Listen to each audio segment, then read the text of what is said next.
Friends, जे Maggi lover आहेत त्यांच्यासाठी आज आपण खास एक मॅगीची रेसिपी करणार आहोत. ती आहे चिली गार्लिक मॅगी. बघा, नाव ऐकूनच तुमच्या तोंडाला पाणी सुटणार आहे. तर आज आपण ना इकडे आटा नूडल्स घेतलेले आहेत. म्हणजे मॅगी कंपनीचे वेज आटा नूडल्स जे असतात, जे गव्हाच्या पिठापासून बनवलेले असतात. त्याच्याऐवजी तुम्ही ओट्स मॅगी घेतली तरी चालेल.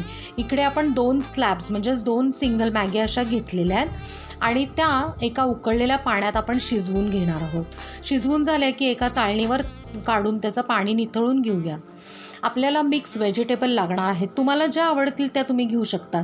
इकडे मी कांदा, ढोबळी मिरची आणि बारीक चिरून घेतलेलं गाजर घेतलं आहे. आता आपल्याला चिली गार्लिक म्हटल्यावर त्याची एक मस्तपैकी आहे ना झणझणीत पेस्ट करणार आहोत. खलबत्त्यात आपण आहे ना 8 ते 10 लसणाच्या पाकळ्या घेतल्यात.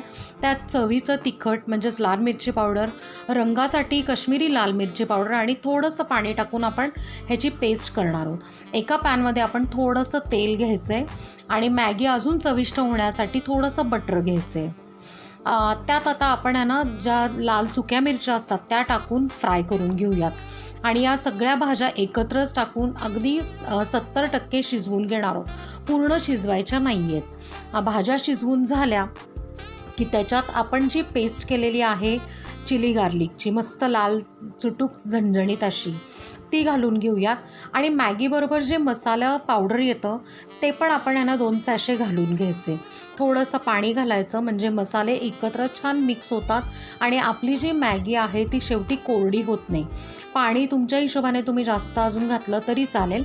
थोडंसं मीठ घालायचं आहे कारण भाज्यांसाठी.